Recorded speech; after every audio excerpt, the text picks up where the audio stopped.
Bienvenue. Welcome to the webinar Refugee Mental Health and Mental Health in Humanitarian Emergencies. My name is Monica Ruiz Casares. I'm an associate professor of psychiatry at McGill University and coordinator of the Global Mental Health Research Seminar in the Faculty of Medicine. I will be moderating the webinar today. With generous support from the McGill Global Health Program, the Quebec Population Health Research Network, and the Sherpa University Institute, our webinar series expands the training that is offered in the McGill Summer Program in Social and Cultural Psychiatry, which this year celebrates its 25th anniversary. Through these multilingual webinars, we hope to contribute to raising awareness of mental health disparities around the world, exchanging social, cultural, and critical research on global mental health, and building bridges across languages, across geographical locations and sectors. So wherever you're joining us from, we're very happy to have you here with us. Before I introduce our speaker, let me point out a couple of important features of this platform that will help you participate better today. If you're joining us directly from your computer or from the VoiceBoxer mobile app, notice that you can select the language of your choice, English, French, or Arabic, at the bottom of your screen. Also, your microphones are all muted, but you'll be able to send questions for the speaker at any time in any language using the general chat box underneath my image on the screen. You cannot see the presenter or chat, however, if you're connecting through a cell phone. For any technical issues that come up during the webinar, you can contact the VoiceBoxer support team by clicking on the question mark icon on the bottom left-hand corner of your screen. I hope this helps. Let's now introduce our speaker. Dr. Peter Ventevogel is a psychiatrist and a medical anthropologist. Since 2013, he is the Senior Mental Health Officer with UNHCR, the Refugee Agency of the United Nations. Previously, he was Editor-in-Chief of Intervention, Journal of Mental Health and Psychosocial Support in Conflict-Affected Areas, and worked with the non-governmental organization HealthNet TPO. He has extensive training, clinical, and research experience in humanitarian settings worldwide, including his own doctoral dissertation at the intersection of medical anthropology, psychiatric epidemiology, and health systems research in Afghanistan and Burundi. We're honored to have him with us today. Thank you, Peter, for accepting our invitation. I will now pass the floor to you. Hello, good morning, good afternoon, good evening, depending on where you are. My name is Peter Ventevogel. Can you all hear me well? If not, put it in the chat box so we can see if we can adjust our settings. Thank you very much, Monica, for the invitation to speak at this webinar.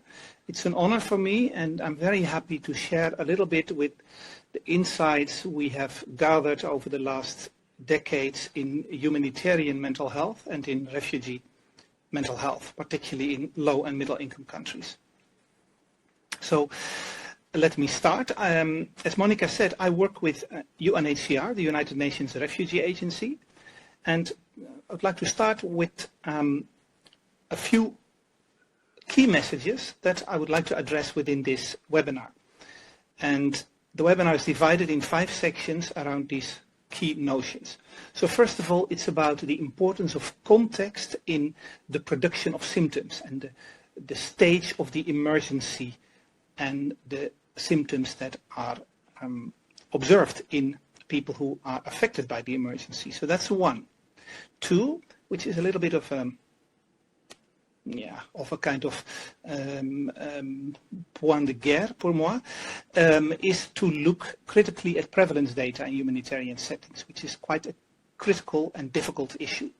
Thirdly, to talk a little bit about the role of culture in the expression of symptoms, and then go to a more practical part of the webinar to look at the way we can make and organize interventions in humanitarian settings, and particularly, and that will be the last part, to look at task sharing approaches and research. So that's the plan. I would like to start first with some data on forcibly displaced populations. The number of forcibly displaced people is growing year by year. We are now over 70 million, which is about 1% of the whole world population. It's quite a lot. As you can see, most of them are internally displaced people, but also more than 25 million refugees and 3.5 million asylum seekers.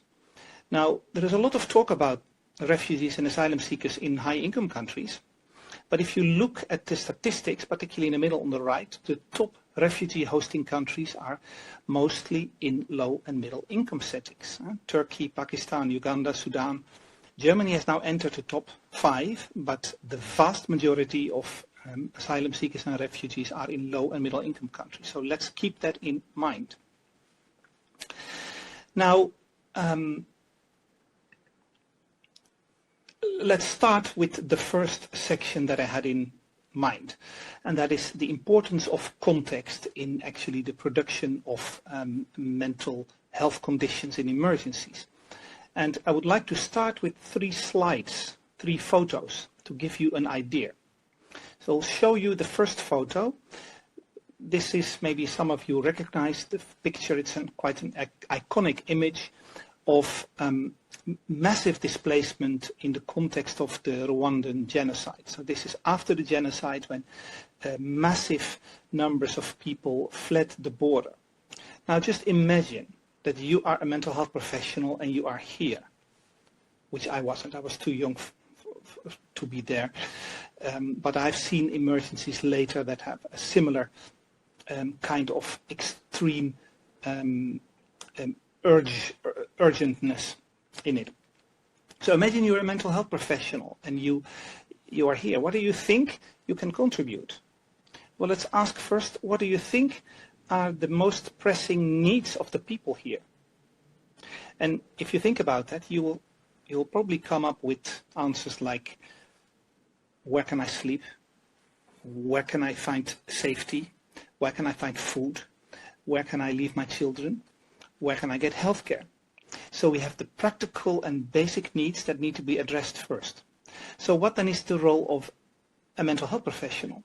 Well, I'll get to that later, but you can imagine that it's important here to have a facilitating role. So a mental health professional can help the whole humanitarian response to be more refugee-centered and to be more focused on well-being.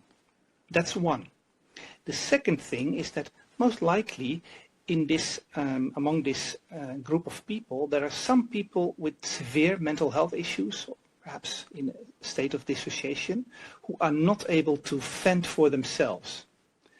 And that obviously constitutes major protection risks. So I think the second issue is people with more severe mental health problems need to be identified and protected. So the 2 issues to do here are to ensure that the whole humanitarian response is mental health informed, and secondly, to identify and protect people with severe and acute mental health issues. Obviously not here, this is not the moment to start to screen and to say, I would like to do PTSD counseling now. The people will not be ready for this. So let's flash forward a little bit to a few months later. This is in Rwanda. This is 20 years later, and this is a photo that I did make myself. And this is a camp with refugees from Congo, so the other way around, as it often goes in complex humanitarian settings. So now we have Congolese refugees in Rwanda. And this is a few months after their arrival, and you see that those basic needs that and those protection risks that were so prominent in the first slide will most likely have been resolved. People have more or less decent housing, they have food.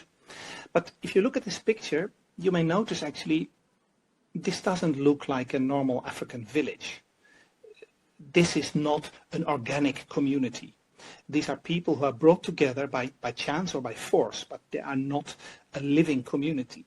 So what is important here to do is to help these people to become a community again. And if you do that, you will see that many people will be able to go on with their lives, but you will also see that perhaps in some of those houses, you will have people who cannot, because they're too depressed, they're too traumatized, they cannot continue. So for them, you would like to organize support. Now, you can imagine that if you stay in a situation like this, that the situation again can change, and also the mental health problems that are associated with the stage of the emergency can also change. So suppose you have to live in this setting not for a few months, which is what people usually think when they arrive. We'll be here for a few weeks, months, perhaps a few years, and then go back. But the reality is that refugee settings are often protracted. So the next slide shows a situation in Bangladesh, camps for Rohingya refugees who have been here for already 20-25 years. This was before the major influx that happened 2 years ago. So there you see situations where refugees are in a confined setting with very limited opportunities for livelihoods, and they cannot go away. They can't go back, they can't go out. So you get strong feelings of entrapment and also feelings of hopelessness. So in a situation of prolonged displacement, you see different mental health problems going up quite strongly, such as domestic violence, child abuse, sexual violence, alcohol and drug use, etc., related to the fact that people lose hope that it will anytime get better. So this gives you an impression a little bit of how the stages of the emergency can make a difference. Now, within refugee mental health, if I say that I work with UNHCR as a psychiatrist, people usually say, oh, then you will probably treat people with PTSD. And then I say, well, yes, that's part of the work that we do, but it's not the only thing. So I would like to discuss 3 paradigms for refugee mental health or humanitarian mental health. And those are the trauma approach, the community-based psychosocial approach, and the global mental health approach. Now let's start with the trauma approach. The basic assumption underlying this approach is that the real issue, is psychological trauma. People have experienced horrible things and are not able to go on. So the traumatic memories are ingrained in the brain, in the memory. Now, if that is your assumption, then obviously your focus of intervention will be trauma. Now, there is quite a lot of research, as we all know. It's enshrined in the DSM, and there has been good research, and we now have a range of evidence-based therapeutic approaches, such as the narrative exposure therapy developed by the group of Frank Neuner in Germany, trauma-focused cognitive behavioral therapy, for example, such as cognitive processing therapy, which has been tested positively in Congo by the group of Judith Baas, and also EMDR, eye movement desensitization and reprocessing. And the evidence for the effectiveness is quite strong. However, in humanitarian mental health care, the trauma approach is not uncontested, to say it mildly. And there is quite some critique. It's getting a bit less, but there is still quite some critique. And for example, the question is PTSD really the first priority for refugees? Then you can think about prevalence. In my experience, but I'm not an epidemiologist, the prevalence of loss-related problems, grief, depression, are actually clinically more prevalent than PTSD problems. But you can also think about significance contextually. Think about the first picture of the Rwandan displacement in 1994. You can see, is PTSD really the issue? You can also think about cultural significance, and I will get to that later.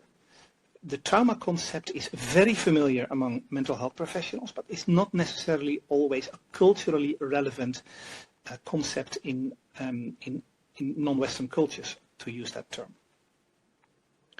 And one point that is highlighted quite often in the critique around around PTSD approaches is that the trauma approach obscures the role of daily stressors.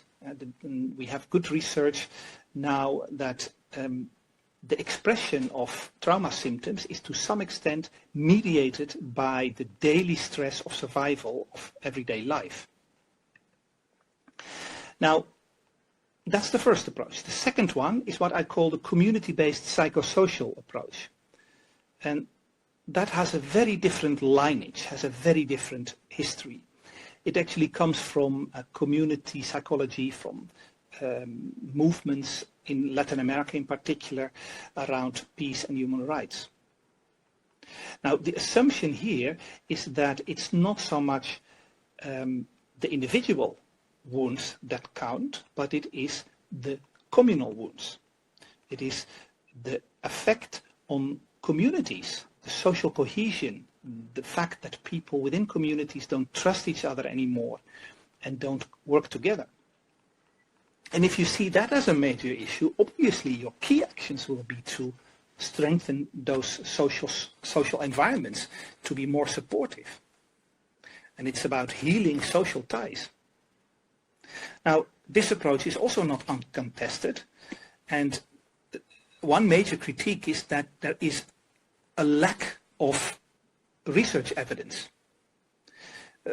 And particularly, the causal pathways are not well defined. If you look at cognitive behavioral therapy, it's quite clear what the presumed problem is and what the consequences are. But if you talk about community-based interventions, it really depends. And the critique then is that everything can be psychosocial and it all depends on context. So that means we can't research much. So the evidence is limited. It's also not easy to do good research. There are some good researches around community-based sociotherapy in Rwanda. Currently, a research process led by Ross White has started to adapt this for refugees. I can't go into the details. And there is also research around child-friendly spaces, which actually is also an example of a community-based approach, providing spaces where children can actually be children in the context of adversity and insecurity. Now let me go to the third approach. Usually when global mental health is discussed, we talk about the trauma approach and about a community-based approach. But I actually think we also need now to look at a health systems approach, which I call the global mental health approach. And again, that has different roots. This comes from the global public mental health movement and actually is rooted in the work of Vikram Patel and his group around the global mental health movement. Here, the focus is the world, and the tenet is that mental health problems are prevalent everywhere in the world, and the health systems are not able to provide sufficient solutions and help people deal with mental health issues. Which means then that we need to integrate mental health into primary care and to use a general health systems strengthening approach. Now this can also be critiqued. One major issue is that it's not very specific for humanitarian settings. This is a global movement. And yeah, it's also not so easy to get money for this in humanitarian settings because the attention is on the individual suffering and not so much on adapting health systems to cater for mental health issues. So we have three major approaches, and I can't choose between them. I mean, I have my preferences, but I think all three are valid, and we need to bring them together in one humanitarian mental health approach. And actually, we can't, at least not on a theoretical level. We do not have a meta-theory that brings all these theories together in one framework. But if it will be developed, it will probably be based on the eco-social model of mental health, because I think that has the best cards for building a theory around refugee mental health. And if you use an eco-social model, the consequences are that you cannot see a mental disorder as a thing in the world, but it's actually an endpoint in or a common final pathway caused by very many different factors. And it's not an innate expression of problems. The consequence also is that then you have to accept that the border between normal adaptive distress and pathological responses is fluid. It really depends on context and functioning. Now, I can't go deep into this, and I'm not the right person to do that, but there are 3 theories that I find quite interesting and that try to integrate these ideas of social ecological health into humanitarian mental health. The first one is the conservation of resources theory by Stephen Hopful, who actually emphasizes that it's not just the traumatic events that predict the symptoms of trauma, but it is as much the loss of resources. And those resources are often clustered into what he calls resource caravans. And those can actually collapse, and when you reach a certain tipping point, then a person becomes symptomatic. So it's not just a traumatic event so much, but it is the loss of resources that is associated with forced displacement and disaster.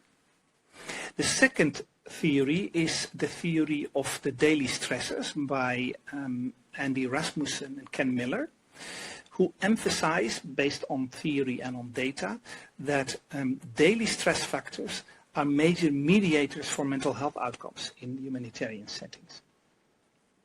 And the third theory, which I think is the most refined one when it comes to refugees, says that that's the ADAPT model by Derek Silo from Australia, who postulates that to some extent symptoms of the mental health symptoms of refugees are epiphenomena of deeper disturbances in what he calls 5 pillars underpinning well-being. And those pillars are safety, interpersonal relations, access to justice, role transitions, and making meaning of it all. And quite recently, the group of Derek Silo has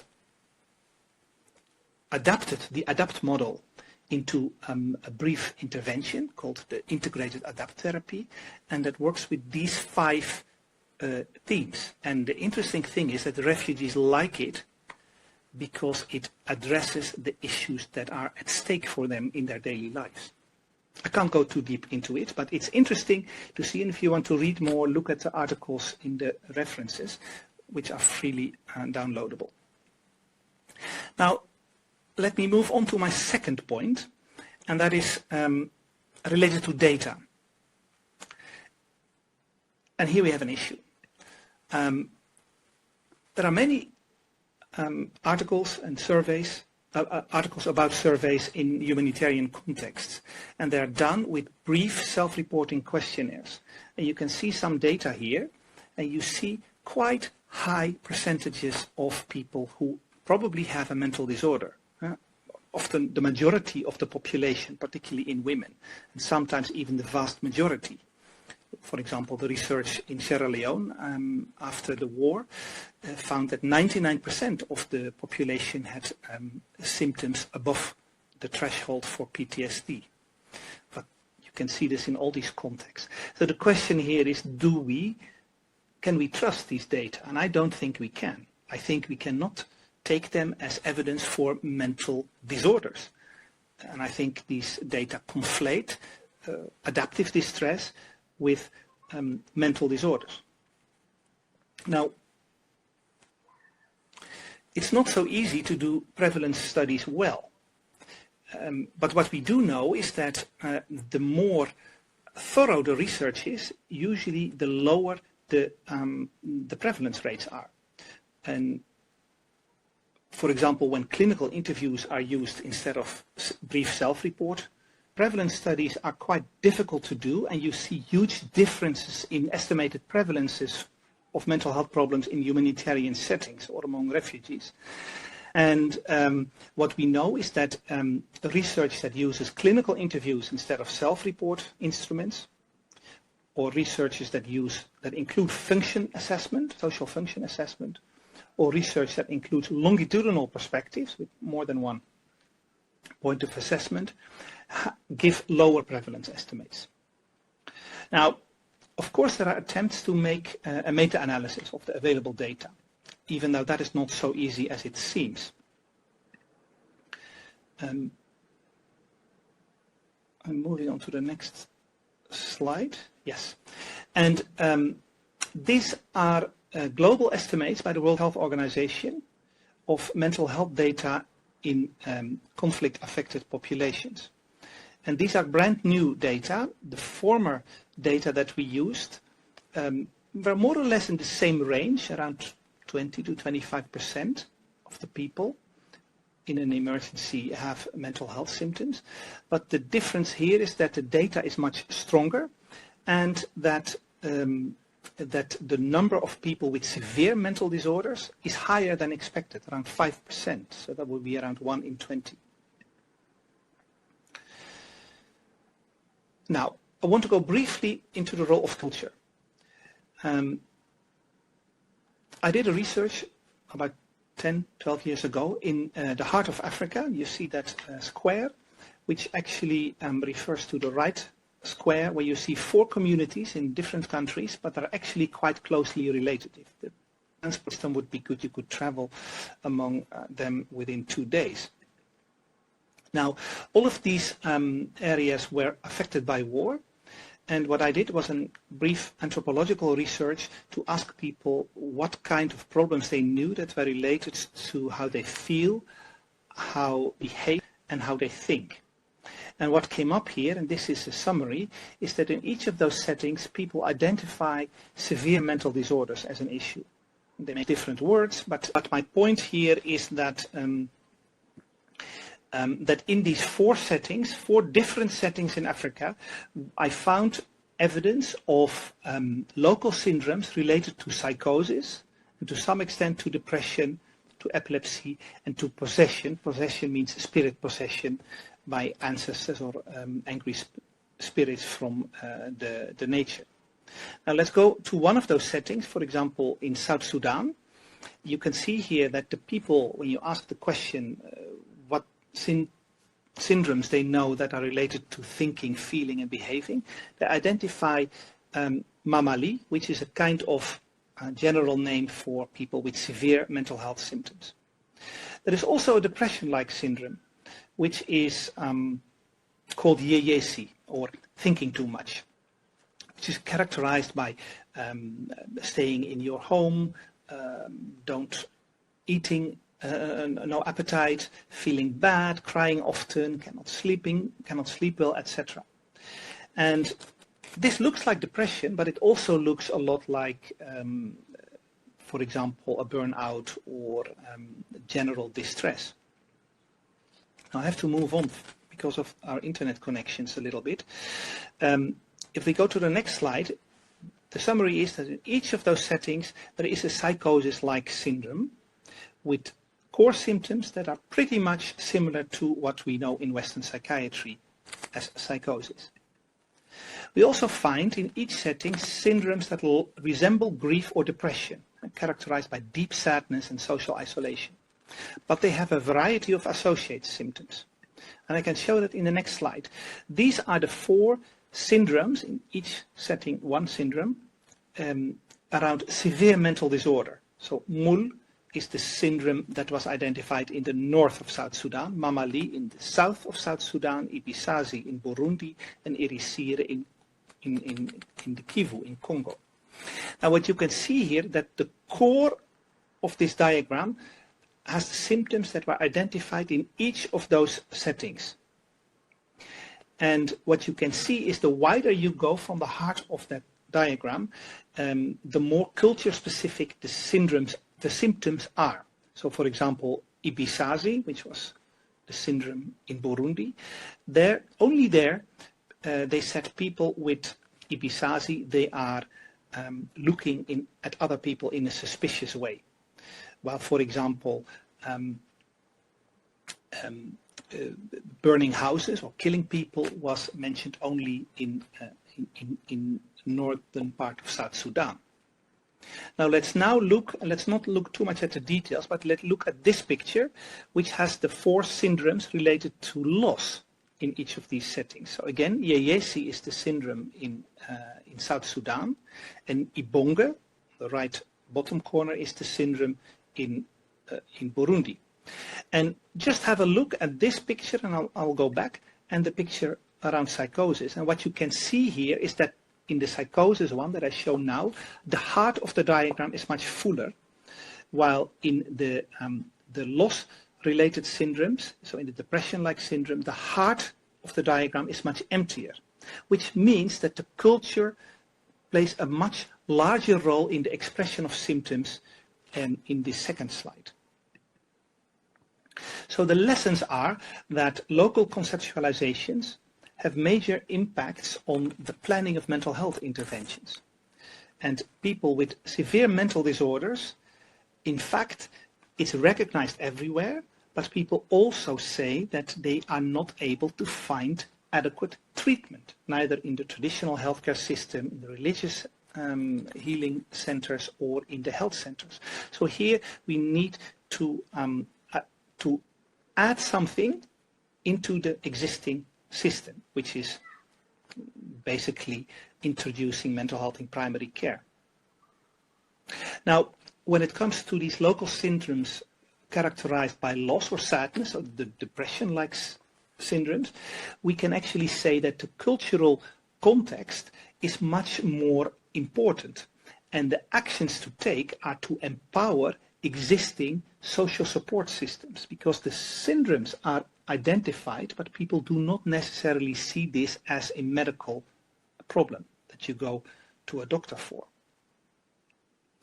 And now, which wasn't the case when I did the research, I would say perhaps you need to introduce brief psychological therapies, but not in health centers, but actually probably more in community-based structures. So let me go to my fourth point, which is about interventions. Now, a major issue in global humanitarian mental health is that we do not talk only about mental disorders, but we use the term mental health and psychosocial support, which addresses both the non-pathological psychological distress as well as the mental disorders.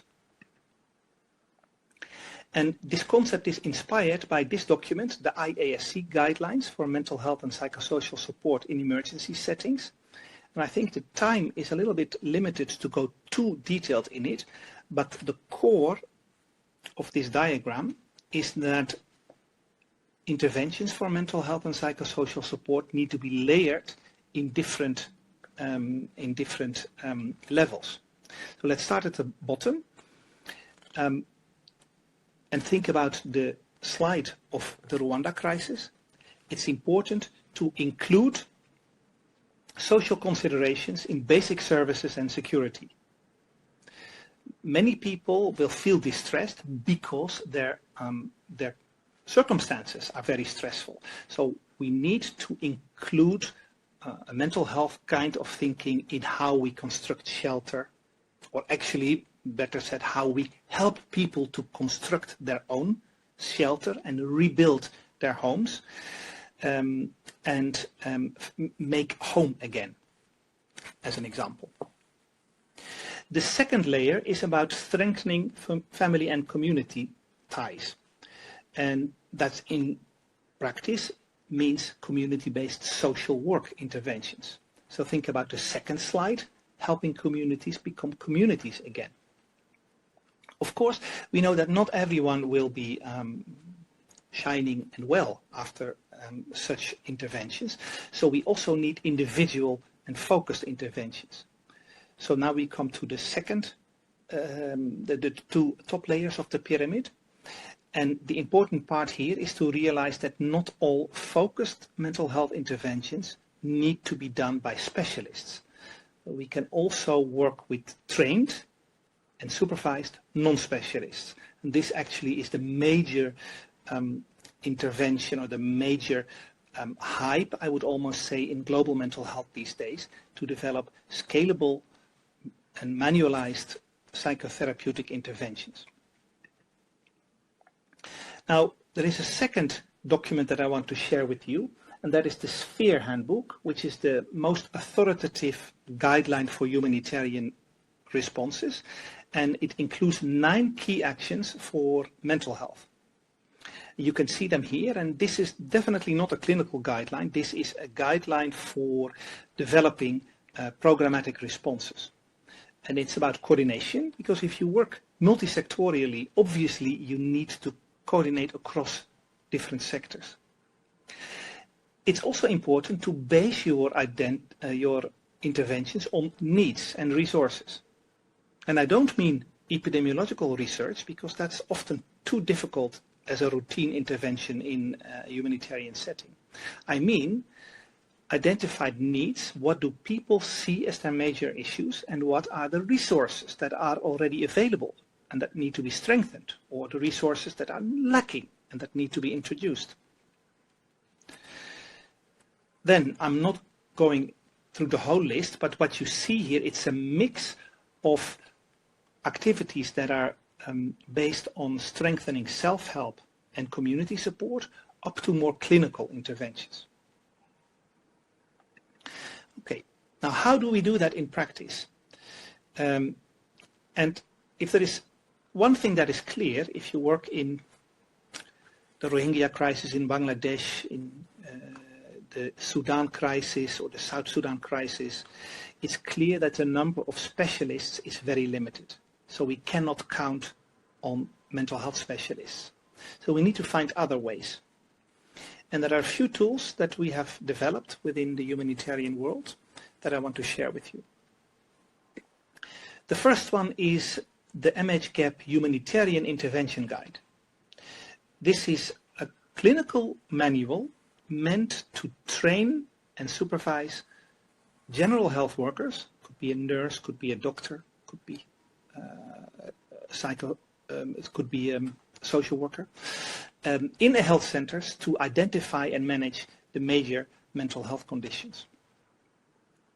Now, I'm often asked, is that possible? Because the trainings here are like 5 days and supervision maybe weekly or bi-weekly. Is it possible to do that? And my answer is yes, it's possible. It's not ideal, but we have no other choice. Now, it is good to realize that when I say MHGAP, that is actually a range, a whole package of interventions. One of those is that Humanitarian Intervention Guide that I mentioned. Now, within UNHCR, we have done capacity building with this tool, Mental Health Gap Intervention Guide, in over 1,000 staff in refugee settings in Africa. And what we clearly can see is that people who are trained with this tool have increased capacities to deliver mental health care. They feel more comfortable, they have less stigmatizing attitudes, and they collaborate better intersectorially. However, it's not always possible to see a dramatic increase of people who are being helped, because sometimes the conditions deteriorate, or supply chains break down, or new influxes happen. So it's not a magic bullet, but it's definitely one element within the health system strengthening approach that UNHCR promotes.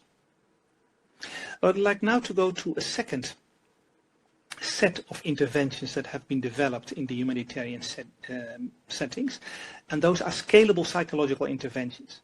There is a whole range of them, but they all have in common that they're brief, usually 4, 5, maximum 8 sessions, that they are manualized, that they are well researched in humanitarian settings, and that they can be delivered by trained and supervised non-specialists. Could be a nurse, could be a social worker, but could also be someone in the community, a refugee or another forcibly displaced person. Well, the 2 most well-known examples are Problem Management Plus, based on behavioral activation and problem-solving therapy, and Group Interpersonal Therapy for Depression, developed by Columbia University. A new part of this group is Self-Help Plus, which is more of a guided self-help intervention and guided psychoeducation material. Now, what we do know is that task sharing in psychotherapy can work. There are about now 30 to 40 studies, randomized controlled trials, that show that task shifting in psychotherapy can work. But what we do not know is how we can sustain these effects. So when the researchers are gone, how can we build it into routine systems of care? And that, I think, is one of the major issues to address in humanitarian mental health. Now, I'd like to go to the conclusions now. I addressed 5 major notions. First of all, that it's important to realize the stage of the emergency when thinking about the mental health consequences. Secondly, it's important to look critically at prevalence data in humanitarian contexts and look at how these data were achieved.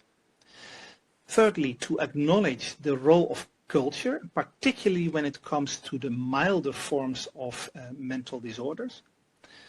Fourth, to use multisectorial and community-based interventions to improve mental health and psychosocial well-being. And lastly, to invest in task-sharing approaches. I think that is the role of a mental health professional in a humanitarian setting. And do more research on scaling up. Thank you very much. Sorry for the connection problems. I hope that we are now okay. And I would like to hear if you have questions. Thank you very much. Thank you, Peter. Again, sorry that we had this connectivity issues, but we're going to try to fix as much as possible when the recording is posted on the website. And hopefully we can take the time that we have left for some questions. So feel free to send them through the chat. We have already some that I will be asking Peter, and so I will be asking the question and then giving the floor to you to respond to each one. So let me see. The first one is, I understand the importance of understanding the cultural context, which often can be achieved by long-term ethnographic studies. In humanitarian settings, I don't know whether such ethnographic studies can be feasible, but with what kind of research, in what way, and to what extent can we actually better understand the context, knowing the limitations of epidemiological studies?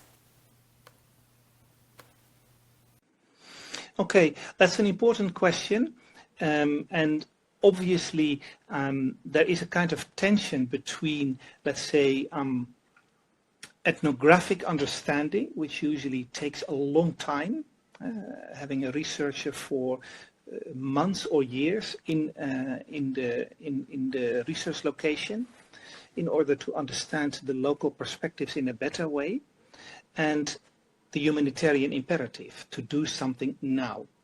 So my answer would be to focus as much as possible on a kind of action research approach and gather gather ethnographic data through rapid assessments, qualitative, so focus group discussions, talk with key informants, etc. And then start interventions, but measure the outcomes in a participatory way where the people of concern, so the refugees or the other forcibly displaced people, can actually inform the intervention and be part of the monitoring system.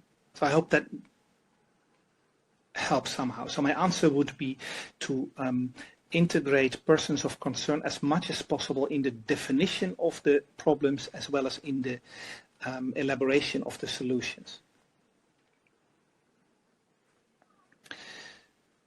Thank you, Peter. Let me ask you another question that just came in.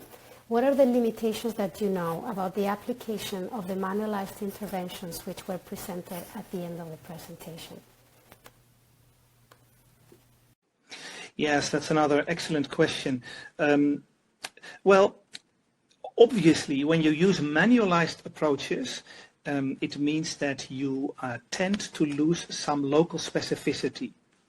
Now, there is a solution for that, and that is local cultural adaptation, which actually is promoted and is also done often. So the manuals like Problem Management Plus, for example, are often contextualized so that the examples, the pictures sometimes, or the local expressions that are used are context specific. That's one way, but that's still a rather, if I may say so, superficial adaptation. I think another issue about that is kind of limitation of manualized approaches is that the local perspectives are not always fully taken on board. I don't think you can fully address this. It's a kind of finding a fine line between integrating local perspectives and rolling out an intervention of which we know, based on global research, that it may work. Now, that doesn't mean that these scalable interventions are, let us say, American or European interventions. In fact, on the contrary, most of those scalable psychological interventions have been developed and tested in low resource settings. So the universal aspects are not necessarily Western, to use that word. But you do need to add some cultural specificity in the adaptation phase. Now, this is about culture and context. You asked about the limitations of scalable psychological interventions and scalable interventions in psychiatry as well. And I think it is the bringing to scale that is the issue. We know very well now that if you send a motivated researcher and motivated trainers to train refugees in Congo or refugees from Congo in Tanzania, that you can train them in 2 weeks with a weekly Skype supervision. You can train them to do a good job. But what is difficult is to scale it up to reach hundreds of thousands of people in routine systems of care where you don't have the excitement of doing something new that is researched and that gets a lot of attention. I think that is the issue, and that is a bit of a limitation, and I think we need probably to invest more in learning what works and what doesn't, but probably also invest much more into supervision systems. And those could be done to some extent through e-mental health, supervision through WhatsApp or through Skype. But I'm a little bit old-fashioned. I think what you need to do as well is to have local supervisors that actually visit settings as far as possible. And I would say probably the largest investments of funds should go to this setting up and maintaining sustainable supervision systems in global mental health. Next to you, back to you, Monica. Thank you, Peter.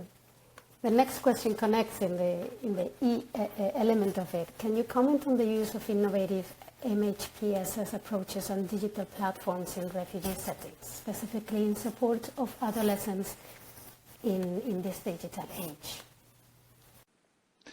Now, obviously, there is a lot of excitement now about e-mental health, and for good reasons. And I think we definitely will make major steps in the next years. I'm involved in a research program called the Strengths Project. That is funded by the European Commission, and that adapts these scalable psychological interventions that I talked about, or one of them, Problem Management Plus, into different modalities, group modalities, individual forms, and also interventions for youth and adolescents.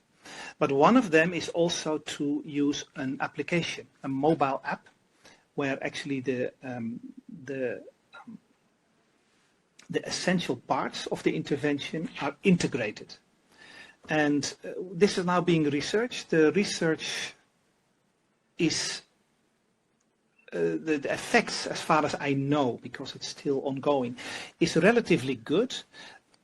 The problem with e-interventions, of course, is that it works well as long as people use the app consistently. The problem is that people don't do that.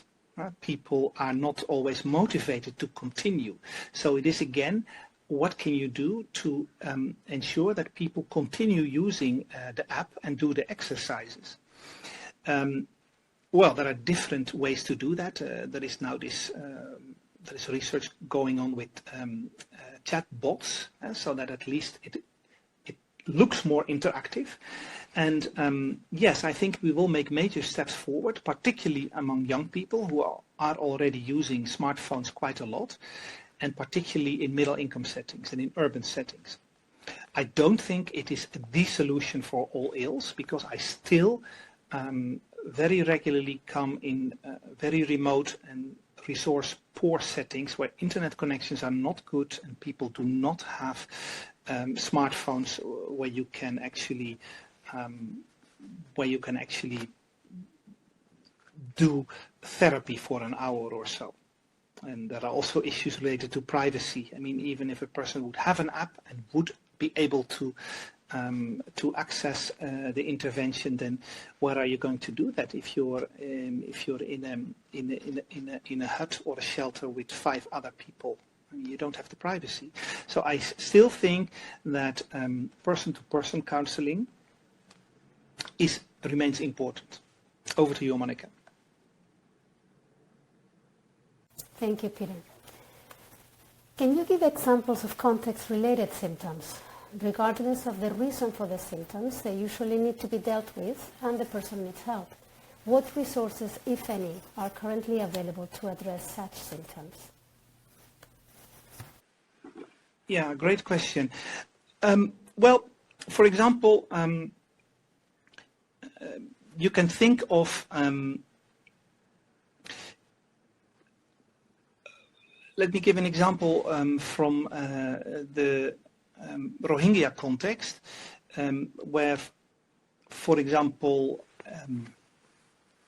in Cox's Bazar in Bangladesh, where we had a major influx of Rohingya refugees, that some of the issues, for example, if you have a woman who has lost her husband and has a whole family to care for and develops depressive symptoms that are actually related to the losses he went through, but also to the place in the new family structure that she has, because often there is a male family member who then takes care of the woman. And the actions to take in this specific situation may not be purely psychotherapeutic, but can also be related to how you can bring that woman into contact with other women who are in the same situation and actually provide a certain empowerment or help them to be empowered by bringing people together and sharing stories and sharing their grief. Now, already you hear from the way I talk is that the border between when is it psychological and when is it a social intervention is sometimes blurred, which is okay.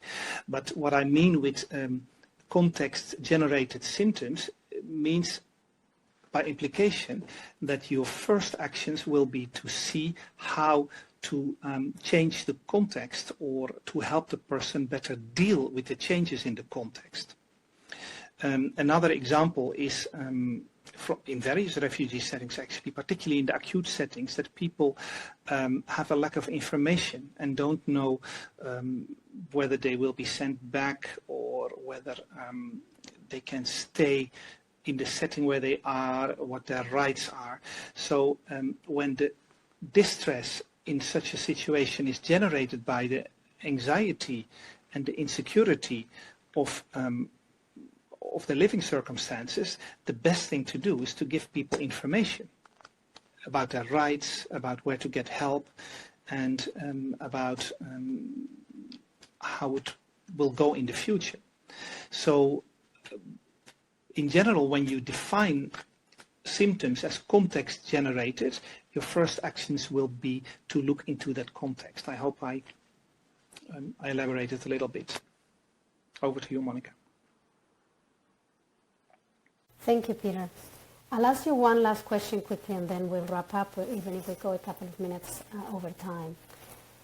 Task sharing approaches are highlighted, and sometimes non-specialized health workers or community health workers are trained, but I guess they're also affected by the conflict and or the natural disasters. So in humanitarian settings, how could or how should their self-care be managed? Yeah, this is an issue that comes up very regularly, and you're right. Particularly when you work with non-specialized workers, they may sometimes get overwhelmed by either the stories of suffering that they deal with, or by actually their own suffering that is reactivated. My answer would be to always include self-care and support for staff within the clinical supervision systems that you organize. And that means that in the supervision, whether it is in person or through Skype, you have explicit attention for this. So that's one. And secondly, I think it's important to set up a peer help system where people who do the same kind of work have a place or a space to meet, for example, once per week or once per 2 weeks, to share experiences. Thank you. Over to you, Monica. Thank you, Peter. I think we're going to have to wrap up now. Let me give you access to the last slide. We'll be sending you a brief evaluation to the email address that you register with, or you can also cut and paste the URL that appears in this slide. It'll take less than 5 minutes to complete, and it really helps us as we plan future activities. Also, as has been mentioned in the chat box, the recording of the webinar in English, French, and Arabic, the complete Arabic version, will be posted on the website of the McGill Global Mental Health Program and on the other websites of the sponsors, whose logos you can see at the bottom of this slide. Thank you again, Peter, for a very informative presentation. Thank you to all for your participation and your patience as we navigated some technological challenges. I wish you all a very good end of the day or good night, and hope that you will join us again in September for our next webinar. Thank you very much and take care.